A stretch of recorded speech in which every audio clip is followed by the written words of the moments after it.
further ado, I would like to thank the ZF for helping us get in contact with Michelle, who I'm sure you will all agree is very exciting that she's the one who's starting this program.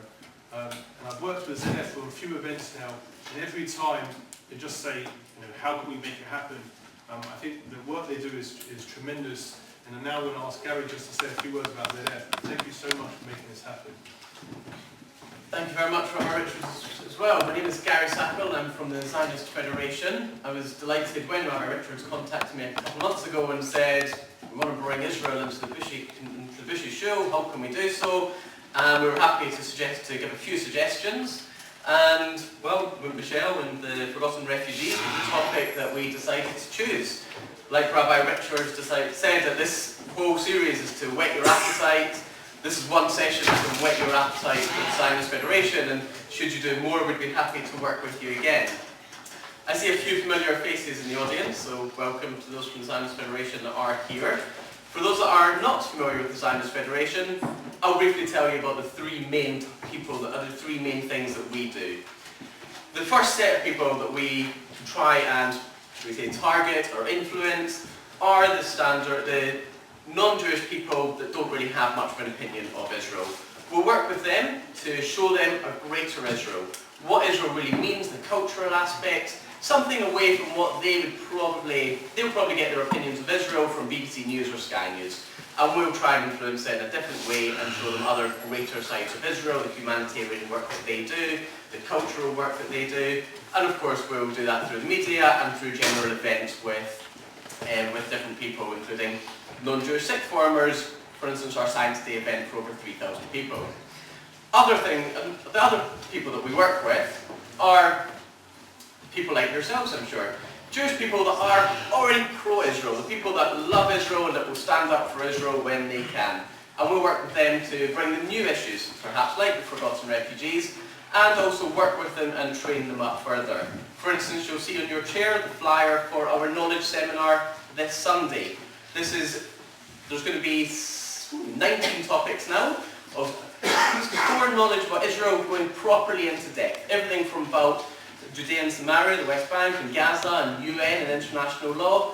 Lots of different topics going into depth. You can choose your specific topics that you want to learn more about, and as a result you can go and hear these speakers. So we'll work in training people up. And the last session the last people that we work with are the Jewish people who might go to Eilat for their holidays, but wouldn't necessarily be very pro-Israel, wouldn't necessarily stand up for Israel if they heard Israel being stated in their workplace or wherever it might be. So we'll work with them to try and inspire them and motivate them and really make them Zionistic. Before I hand over to Michelle, the one biggest criticism that I'll try and preempt is a lot of people say that the Zionist Federation are wasting their time speaking to audiences like this. We're speaking to the converted. And yes, I would agree that we are, hopefully, speaking to the converted. However, I would not argue that it is a waste of time. Because what we see, time and again, is that many people just need that little bit of a push to become motivated and inspired to actually speak up for, defend, or promote Israel. I know countless people, and I hope there's nobody really in the room, but they'll see or hear something on TV, on the radio, by a colleague, by a friend down the pub, wherever it might be, a criticism of Israel, and they think, oh, why are they saying that? But instead of deciding to speak up against it, or to write a letter, or to make a phone call of complaint, whatever it might be, they'll just think, somebody else will do that. So that's why I argue that speaking to the converted, shall we say, is a valuable source, because it works to inspire and motivate people to always think they can be active. That is the Zionist Federation, and it's without further ado that I hand over to Rabbi Richards and Michelle Huberman. So thank you very much, and I hope you have an enjoyable evening.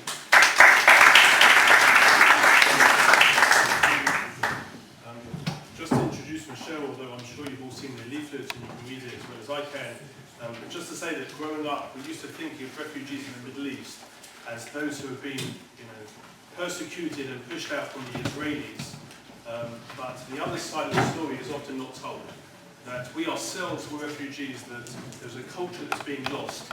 And I think anybody who spends their time and energy to make sure that the history and the culture and beautiful aspects that we can learn from the Middle Eastern and African and North African Jewish communities that 50 years ago are no longer here, I think is a tremendous thing, and we're very glad to have Michelle come and speak to us. Afterwards, as part of the film fest, we will be showing the Forgotten Refugees, so I'm sure you'll all enjoy it.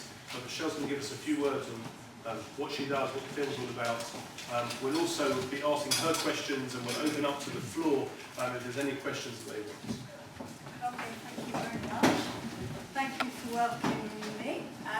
I'm used to normally just talking for 1 minute, putting the film on, the film does all the work, and I can just sit back and wait for the questions and answers at the end. But I'm actually one of those people that Gary was talking about. I'm a volunteer at HARIF. This is not my main living, I've got a business, but I'm one of those people who hears all the time people talking about, oh, the poor refugees, and isn't it terrible about the Palestinians? And I'm very quick to say, well, what about the Jewish refugees who are chucked out of the Arab countries? And I'm always amazed how little anybody knows. People are always shocked. They have no idea that nearly 1 million, I think it's 891,000 Jews, lived from Iran, Iraq, all the way through to Morocco, and they're just not spoken about. All we hear about is Palestinian refugees. And 2 or 3 years ago, I actually found myself listening to a talk at SOAS, and I was totally disagreeing about different facts. And the next day, I was invited along to give a talk to the students, and I had a room full of students like here, and everybody was wearing keffiyehs, and I was pretty nervous when I walked in. You can imagine. However, once I'd shown this film, everybody was saying to me, why don't we know about this? They were asking their tutor, why don't we know about this? And the solutions, they were all studying the Israel-Palestine conflict, and they were just shocked that they weren't given part of the story. So I've taken it on board to make sure that as many people as possible see the film, know the background. On your desks, on the chairs, I've put our little leaflets here, booklets, which have got all the information, they've got all the figures there. Although they've changed, you know, the figures are going down all the time. There's a few thousand Jews left in Morocco and Tunisia, but I don't think they're going to be there in 20 years' time, especially as we see the Arab Spring unfold every single day, something happening. So I really can't see that those communities are going to be there in 20 years' time. What's also amazing is we hear top journalists talking about these Jews, they should go back to Russia, Poland, Germany. But what about the other half of Israel? 55% of Israelis come from Arab countries. They actually don't have they can't get a European passport. Not that we would ever want the country dissolved. But these are arguments that aren't thrown. People talk so ignorantly, and you're wanting all the time to be writing to the newspapers. And that's why the organisation HARIF, we're just focused on bringing the narrative of Jews from Arab countries into media. And until probably 3 months ago, I would say it was an uphill struggle. We were constantly trying to get our films seen, trying to be in schools, into different organisations. But we've worked with the Israeli Foreign Office, with Danny Ayalon, and he's taken it on board, and we've now got it we're just about to announce a day in the Jewish calendar, which will start in Israel and hopefully come over here. That's going to be a day to commemorate Jews from Arab countries. It's been a major breakthrough. It's also been put onto the agenda now at the UN when they discuss compensation for Palestinians, then they also have to discuss compensation for the Jews who were chucked out of the Arab countries, that the funds will be set up so that everybody, hopefully, I don't know where, I can't make any guarantees on people getting their check in the post, but at least it's going to be on the table, and you're going to be hearing more and more on the topic, even into Israeli schools. In fact, I was speaking before to Nir from the ZF, who's from Israel, and he was saying as well, in Israel, it's not part of the education system. Yes, people hear from their grandparents, but a lot of the older generation don't talk about it, like people, victims from the Holocaust, don't talk about it. It has to be coaxed out of them. It's exactly the same. And people say, why haven't we heard about this before? When people arrive from the Arab countries, and they arrived in Israel and were in these Mabarot camps, and we'll see in the film afterwards, when they saw the survivors of the Holocaust, they couldn't say anything, even though they'd been chucked out, they, had all of their businesses, their bank accounts frozen, everything stolen from them. So now it is becoming part of the agenda. It will do in Israel. We need to change things in the UK as well, not just within the Jewish community, but across the board. So I'm hoping that afterwards, after you've seen the film, that you may want to share it, you may want to take the film elsewhere, to schools. You can see it as well on YouTube now, the film. I've got copies here, hard copies here, if anybody wants to buy one at the end of the evening.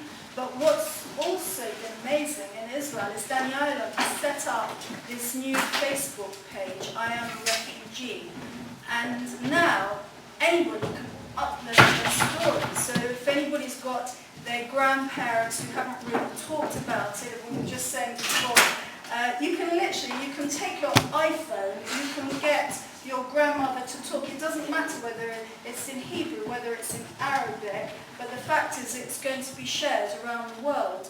And with everybody now on the internet and easy access, those testimonies are really important, especially in the Arab world, especially where people are only told lies, and especially if they hear in their own languages. If there's people speaking in Iraqi Arabic and they hear their stories, they hopefully will wake up.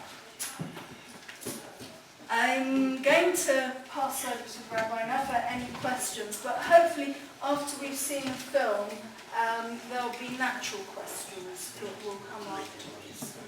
Michelle, it's remarkable work what you do, but what initiated it? What made you wake up one day and say, this is something I believe in and this is a cause I want to fight for?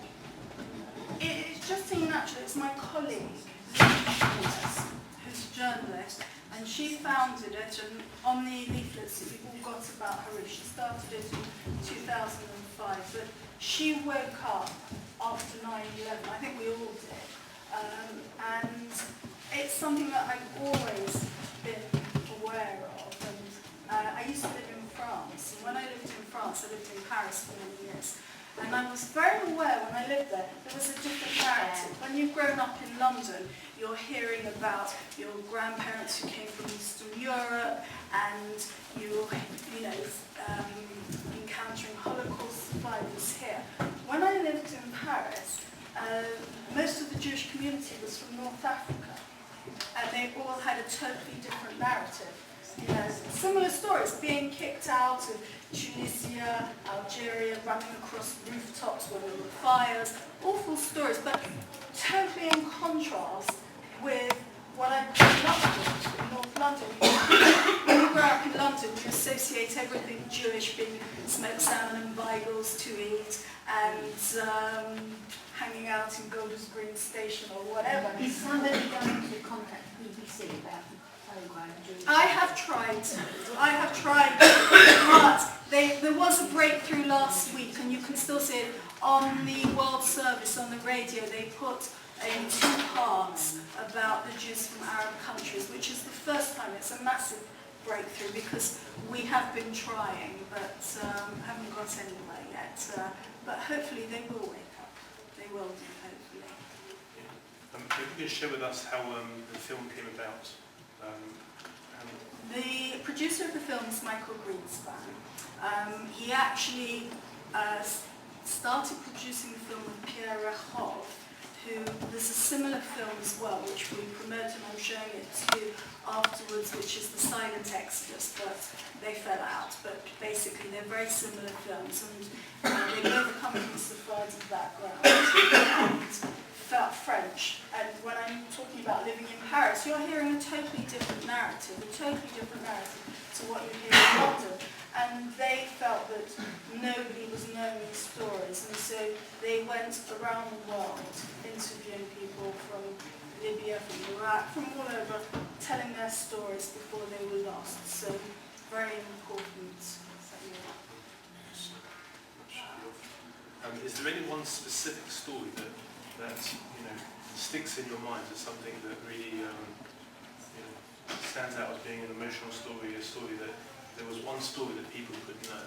Would be that one story? I think there's so many, but I think probably the Fahud, which happened 70 years ago in Baghdad. That was a very important story, and it was a pogrom, and it hasn't been included as part of the Holocaust, but it happened in 1942, and really it was such an important story. But I think I remember in my teens waking up. I remember going on demonstrations outside the Syrian embassy because I always felt, why is this happening after the Holocaust? Why have we still got Jewish communities? They actually couldn't escape from Syria, but some Jews were chucked out, others couldn't escape. So many different stories. It's difficult to say one story. It's very difficult to say. That story you just mentioned, I'm not sure everyone's so familiar with that story. Maybe you want to tell us a bit about that story. Well, what's quite interesting is, can I pass over to Nir? Because as I came in, Nir was telling me about his grandmother. And I just feel it's always better to have a personal testimony. And Nir works for the ZF. Hi. So Good evening, everyone. My name is Nir, and I'm from Israel. Come to the front, maybe easier for people to Sure.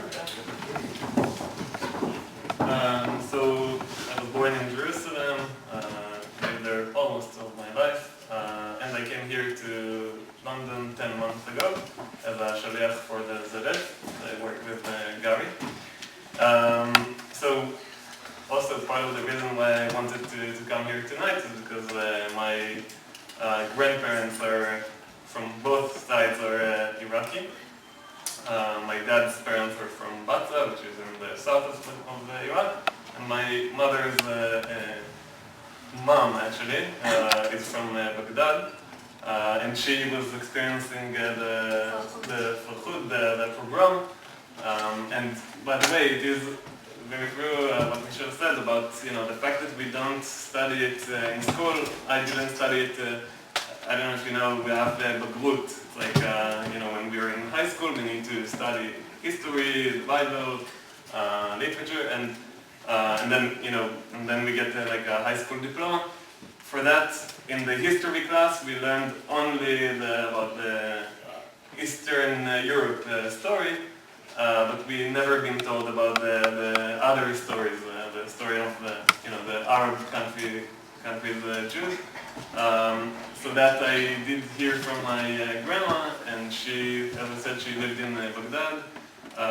She was about 6, 7, something like that, when the pogroms happened. I'll tell it in short, but basically it was one afternoon that she was spending the time with her mom at her aunt's house, and she was playing outside with her cousins, and the grown-ups were inside the house, and suddenly they saw something. They saw like in one of the alleys, because it was all like little alleys in the center of Baghdad, and they saw something. They saw like a group of people going with something like she said it was brightening, something obviously a knife. It was a group of Arabs who basically went from house to house in the and were looking for Jews in the houses, and they found Jews. Obviously, they hurt them, they either killed them or seriously wounded them. There were over 180, 180, yeah. So maybe more, but that's what we were counting. right. So it was a lot of luck that she was playing outside and saw this group, because she immediately ran into the house and told her mother and her aunt that what she saw. The mother and the aunt immediately understood what is going on, and they just took whatever they can, and my grandmother and the cousins, and they ran to the neighbor's house, which was a Muslim house, but they were in very good relationship with the Muslims there, and the neighbors they agreed to hide them. It was like in the old houses, like you have something, a hole in the floor. Okay. So, okay. I'm learning English. So they were put there. My grandmother always says that her mother put a hand on her mouth, that she won't say anything or sneeze or cough or anything. And then they heard the knocks on the door.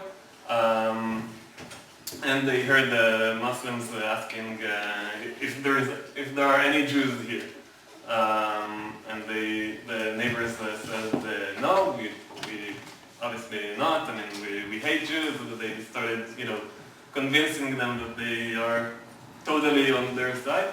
They asked them if they know where are the neighbors. They said they don't know. They were in good relations, but they couldn't rely 100% on them, but their lives were saved thanks to those Muslim neighbors. When they came back to the house, they saw everything was destroyed, the whole house. Like, they basically broke everything, they stole money, everything was a mess. Afterwards, it turned out that this aunt's son, he was walking back from school, and they ran into this group. I'm guessing it was the same group, and they asked him. It was him, his son, her son, sorry, and another two kids. And they asked them if they know the Quran. They asked them to say sentences from the Quran to make sure to find out if they're Jews or Muslims. According to the story, two of the kids did know a few sentences and they got away. But the third one, the aunt's kid, he was confused. He didn't know. They understood that he's not Muslim, and they stabbed him, and he was seriously wounded. He was in hospital for a long time, and then he was saved, but he was seriously wounded. Other stories that my grandmother told, maybe it's also even in the movie, she says that one time she was walking in Baghdad, and then she saw in one of the main squares, she saw a man being hanged in the middle of the day. Yeah, the film covers that. Yeah. I think that was in the 70s. When did your grandparents leave? They arrived to Israel in 52, if I'm not mistaken. Right. Yeah. Because I But after. remember it was in, I think it was in 68, it was in Baghdad, it was which was terrible. Everyone was celebrating as well. So actually now my grandmother, she's writing autobiography, Yeah. and she tells there this story much better, I'm sure, than I can. But it is important for her to talk about it. You're going to go and film her now? Yes. So I will with it. She lives in Jerusalem. How was the relocation for her? So they came to Ma'abara, as Michelle explained, which is like a camp. It was very, very bad. Because also, especially by the way, the Iraqi Jews, they were very much they were very educated, and they were, some of them were in high positions. My dad's dad, he was working for the government. He was we always made fun of him that he's British, because he always was going with like a suit. Even in Israel, till his last day, he was walking with a suit. He was drinking tea in the afternoon. He knew English much better than me, because he worked for the government and the British. There was the British mandate there. But yeah, when they came to Israel, all of a sudden they had like their conditions were much less. They had to live in a tent, and in the winter, they, in both sides actually, they were in a camp, in a refugee camp in Jerusalem, and in the winter in Jerusalem it's really cold. So yeah, obviously they didn't have heat on. It was very, very not clean. So yeah, and also my grandmother, for example, she was. When she came to Israel, she was about 8, and she had to start, studying Hebrew. So she was with, little kids. They put her in first grade. So she always said that she felt like, very like a big girl sitting learning Hebrew with small kids.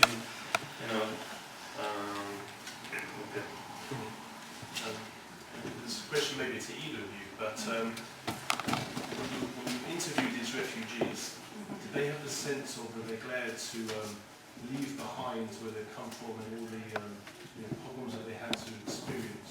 Absolutely. No one would go back. Nobody would go back. They're all sad about losing the money and their businesses, but they are so grateful for the state of Israel. I've never heard anybody say, I want to go back and live in Iraq. Right. There's a curiosity. Yes. Edwin Shuker, who's actually talking on Sunday, he went back to Iraq and he filmed it. Yeah, he went back. In fact, it's on the internet. There's his photos there, his story of when he went back. And there's a curiosity, and you want to see your old home and what's happened, but nobody wants to go back and live there. No way. Nobody does. Yes. This one. There's a dialectic tension in Islam today, and I think there always has been. There's been the tolerant side, and one of the best times, of course, being with the Rambam, when he was Prime Minister of Egypt. And additionally, I don't think for all the terrible things that have happened, we shouldn't forget that the King of Morocco saved his Jews during the Holocaust. So for all the feelings we have, and rightly so, we mustn't become sort of knee-jerked. This is a very major issue that has to go onto the table. It happened, it was shocking, but they're not all Muslims are bad, as the family that saved your family. And I think we must try and remember this as well and see that in context. It's the leaders. Not all kings. You see, even there are differences. Tunisians were also not too bad. I remember Bourguiba was quite a friend.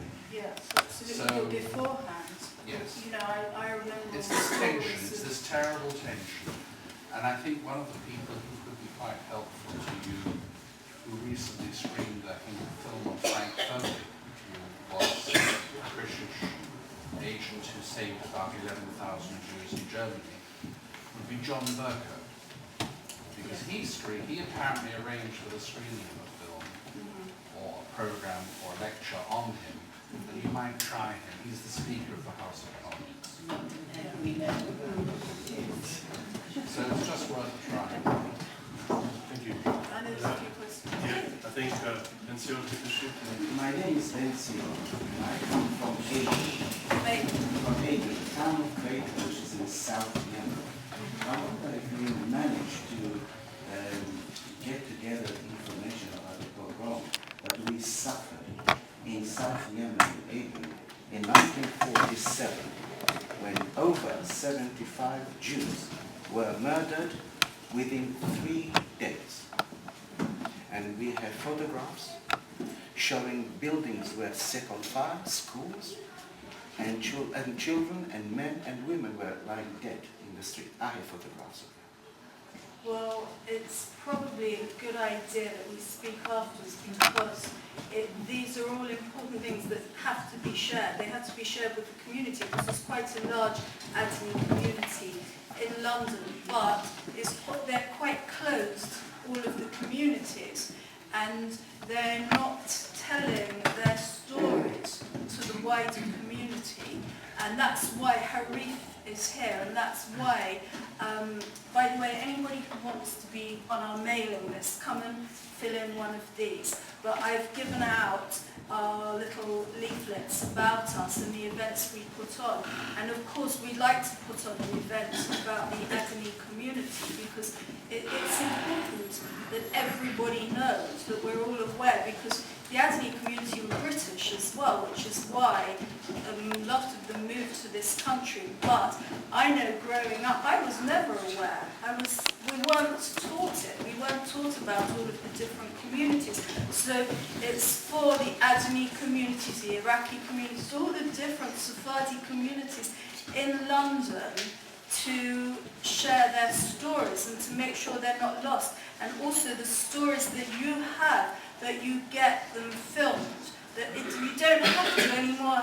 You don't have to wait for Steven Spielberg to turn up at your door to film you.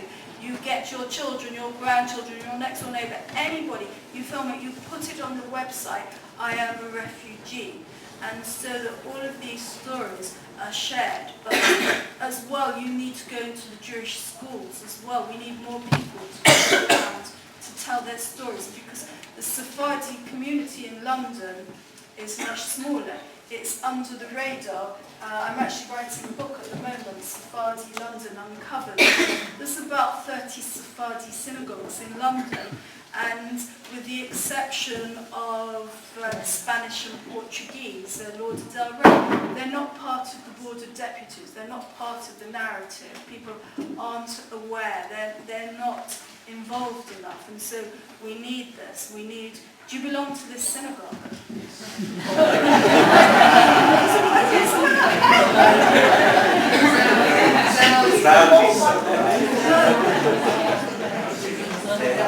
I speak and say that my sister's family left behind properties that the Arabs wouldn't even bother to make an offer because their attitude was, why bother to sell? We'll get it free of charge when you leave. They left behind a massive amount of wealth and estate there. So I was wondering whether you managed to register some of the problems that we had, the pogroms and the bad times that we had in the town of Creta in South Yemen. The suffering that we had was tremendous. I mean, I remember this as a child. I can tell stories. Yeah, no, exactly. So afterwards we'll make contact because it's important. It's very, very important. And at HARIF we take it all seriously. We're trying to more and more. We're going to do a couple of events at Limud at the end of the year. We did an exhibition at Klezmer in the Park on celebrating the Sephardi community in London through the Henna celebration. So that was actually lovely, it was fun. Instead of all the sad stories, we had photographs of all these lovely parties that were going on in London. And it was actually easier to show people through the celebrations rather than the sad story. People are quick to come along when there's a celebration and there's food and a party. So sometimes we have to be working on both as well. Are you able to influence the educational curriculum at all? There are GCSEs in Jewish history, and I did one myself about 100 years ago. It was an O-level. And this is a narrative that I never learned at a Jewish school, taking an O-level in Jewish history. Are you able to influence the curriculum to put this kind of thing in? Well, my colleague Edwin Schucker, he's actually going around, he's giving talks in the Jewish schools. I think on Friday he's at Hasmonean. But again, we need more people, like the gentleman's back, we need people like you to go into the schools to make a difference. But yes, we need to do it officially through the curriculum. So any help, we're a volunteer organisation, there's only a couple of us. Is it possible also to make sure that Jewish community will know what happened in Palestine under the Mufti? This is the major Jewish part. settlement, Bushey Synagogue 1920s, no one knows. So whenever there are debates here and we are being attacked, I find that Jewish people in Europe do not have any understanding and knowledge to stand. This is the root. This is the root. We have one country, Israel. There are 22 Arab countries. We have to fight for it here in Europe. This was a graveyard for us 6 years ago. We have to fight. I don't understand. And that's why this film is really important, because it interweaves this. So you hear about the Mufti and that part of the story, because actually that was one of the reasons for the I'm flood. originally from Iran. My mom and her sisters and parents were living in Jerusalem under the Mufti in the 20s, 30s, and then they ran away back to Iran. Yes. So there was fear in the time of Palestine. So I think we have to bring awareness. And Bushey Synagogue, if everyone Googles, just get some information. What's the massacre, the Arab state, the Jews, under the watchful eye of the British mandate? And in Palestine as well. Yeah. Why is it taught in Israeli schools as part of the curriculum? Because you said it's not part of It's the been curriculum. totally neglected, and it's only the current coalition government that have taken it on board. It's been a change around in Israeli politics. It's been a change in Israeli politics. Basically, Sephardim were badly treated when they arrived in Israel. They were neglected. The Labour government just didn't take any notice. Saw them as very primitive, even though they came from cultured backgrounds, were business owners. The Iraqi, the Egyptian communities, very, very wealthy. But the vision for the state of Israel didn't actually include the Sephardi Mizrahi communities, and it's really only been recently, it's been Danny Ayalon, who's the foreign minister, who's taken it on board. So I want Nobody to else take has. add about that. So exactly as Michelle said, in the first years of the country, it was the melting pot policy of Ben Gurion to basically melt all cultures into one. But this one was, the Eastern Europe culture. My grandmother, for example, her surname was Gabay. When she came to Israel, they said, not Gabay anymore, you're a guy. Guy sounds, Suddenly the Sephardi family upbringing, so I've always had that second person. Yeah. I can tell you, on my own, as a third or second generation in Israel, fourth Sephardic family, I've never felt, second class. However, yes, but it is still an issue even till today. Maybe less with the Ethiopian immigrants and the Russian immigrants, but it is still an issue. I think it's very interesting what you've been saying, and it reminds me that no doubt my grandparents, so I was told, came from Lithuania and following the Tsarist pogroms, but really and truly, all I know of it was what has been pictured in Fiddler on the Roof. Though that generation, communication was difficult because communications were difficult and people weren't prepared to talk about it. So I really endorse what you're saying, because you're giving people the opportunity to actually relate their experiences. I'm sure most of us here who came from Russia and Lithuania, wherever, don't really know what our grandparents or whoever it was got up to. As far as I know, they were in the state like Tevye and his family, but who knows?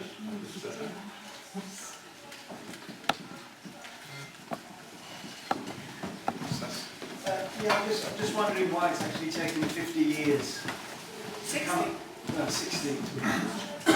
When you go to Yad Vashem, or if you go to any of the places, it's listed how many Jews there were in all the Arab countries. And it does seem a shame that they have been treated like second-class citizens and that they didn't matter and they were basically swept aside. And it's taken the few volunteer organisations like Edwin Shukart that I had speak in America last year. He was there for a wedding and he actually spoke afterwards. He spoke at the UN, if you Google it. 4 weeks ago he was speaking. He's a great speaker. He is a great speaker. And he was at the UN speaking. I mean, both my parents were Sephardi. Both came from Arab lands. One came from Tunisia. One came from Singapore, but his parents came from Iraq. And the stories are of very, very wealthy, affluent people that basically lost everything. And like you were saying about your parents, grandparents, my mum and dad were in the refugee camps in Israel, and my dad couldn't live there. You know, he'd come from this huge mansion and was living in a tent in a field. Yeah. But what he did was he was a moel and a shochet, and he'd go across to the Arab villages to cut the meat for them, and then come back with fruit and veg for on the Jewish side. So he was like an asset to both. But in the end, he couldn't cope. He had to come away. Where did he go to? He came here. Mm-hmm. Yeah, of course. I mean, it was so hard there. It was so hard. And Israel was so poor in those years as well. So it's a difficult. Exactly. I mean, I hear people saying, like, you know, the Romanian immigrants, they were also in the Mabarok camps. I remember when we were little how poor Israel was, how, you know, we had relatives there, and we always had to send money over, and, you know, it's quite amazing with the history of how it's come along. But we're not told the truth. I mean, there's been this major UN conference, and there's been nothing in the Jewish Chronicle about it. There's been all these major breakthroughs in Israel. It's been in the international press, it's been in the Washington Post, it's been in the Times, but not one word in the Jewish Chronicle. There's been nothing about it. Why not? Why not? Why? I think they're more interested in getting advertising for social and personal, and not too interested in real stories. That, you know, it's like local stories, but I don't think we get the international news at all. I think there's so much information that's withheld, and people not understanding the Israeli political parties and who's actually doing all the fighting. There's a lot of demonization of the Israeli political parties, and I've been lucky enough on this project to work with them, and I've seen how receptive they've been and how they've taken it on board and been fantastic partners. So, you know, that has to be told. You know, everyone's busy knocking off the Israeli government, the coalition, but it's actually taken the Israel Retaining Party to take it on board, you know, to do something about it and go to the UN. And if you read the Jewish Chronicle, I think they're just totally slandered all the time, but they've done fantastic work, and, you know, it's for 55% of the Israeli population. I just wondered, in your book, which is really interesting, you say there's a bit about the exodus of Jews from Arab Muslim countries 48 to 78. Yes. Since 78, what has happened? Are those Jews that are left in these countries free to leave the country? Or well, it varies. I mean, basically, you've got a community in Morocco which is 5,000 and going down. The children, once they finish school, they go to study in France and they don't come back again. They either stay in France or move to Israel. So that population is just going to be diminished. There won't be anybody there in 20 years' time. Same with the Tunisian population. In Iraq, there's 15,000. Iran, sorry. No, in Iran, but they're an elderly community. And they just really nervous. They're petrified to say anything and say that they tolerance because they have to. So you can't really believe any quotes that you see from the Iranian Jews because they're living in fear. Ready to start? Yeah.